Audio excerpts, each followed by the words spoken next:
asal-usul Kuyang di sebuah kampung tua di pedalaman Kalimantan. Hiduplah seorang perempuan bernama Raras.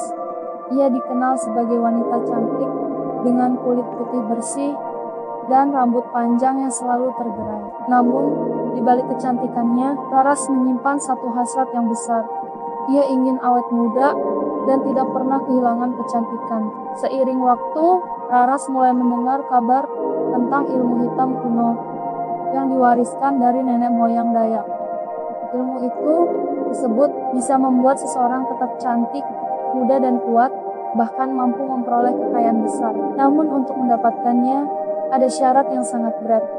Seseorang harus melakukan perjanjian gaib dengan makhluk halus, serta mempraktikkan ritual pemisahan tubuh dari kepala. Raras yang ambisius akhirnya mencari seorang dukun tua yang tinggal jauh di tepi hutan rimba. Dukun itu awalnya menolak, namun karena bujukan dan iming-iming emas, ia mengajarkan ilmu tersebut. Syaratnya jelas, Raras harus melepaskan tubuhnya dari kepala setiap malam tertentu. Kepala itu akan melayang dengan usus, jantung, dan hati yang ikut terurai di udara.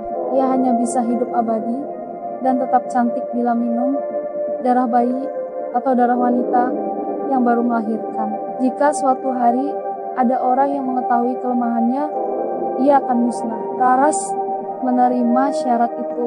Ia lalu menjalani ritual panjang, mandi bunga 7 rupa, membaca mantra-mantra gaib, hingga pada malam purnama, kepalanya benar-benar terlepas dari tubuh. Dari sinilah ia resmi menjadi kuyang. Kehidupan sebagai kuyang sejak malam itu, warga kampung sering mendengar suara aneh di langit malam, seperti kain berkibar atau hembusan angin yang berat. Beberapa orang bahkan melihat kepala manusia dengan rambut panjang melayang, organ dalam menjuntai, dan matanya merah menyala mencari mangsa. Setiap ada perempuan yang melahirkan, bayi yang baru lahir sering sakit mendadak, pucat, bahkan ada yang meninggal tanpa sebab. Darah di sekitar tempat persalinan hilang, si kenekan dijilat sesuatu. Warga mulai ketakutan dan percaya bahwa kuyang haus darah berkeliaran di kampung mereka. Untuk melindungi diri, orang-orang mulai melakukan berbagai cara,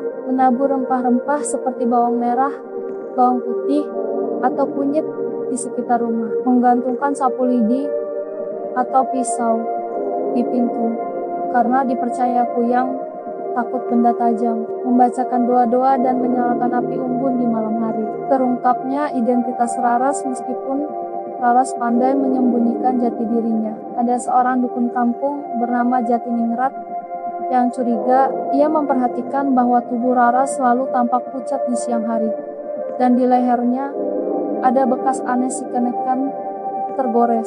Suatu malam, Jatiningrat sengaja mengintai rumah Raras. Saat semua orang terlelap, ia melihat pemandangan mengerikan.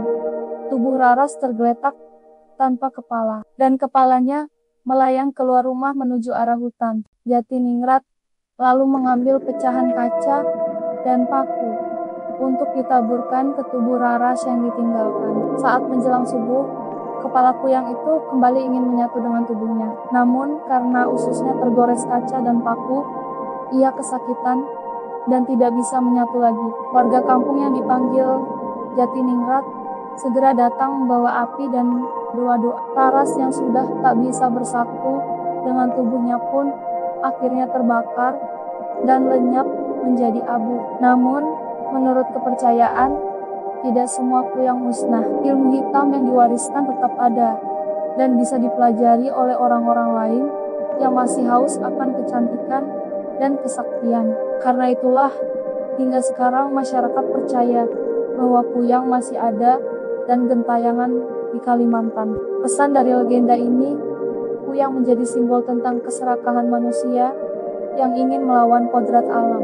Kecantikan, umur panjang, dan kekuatan memang didambakan. Tapi jika dicari dengan jalan hitam, yang ada hanya penderitaan dan kutukan. Oh iya, buat yang penasaran dengan cerita-cerita seru lainnya, langsung aja cek playlist atau video lain di channel Tiga Boyara. Ada banyak konten menarik yang bisa kalian tonton.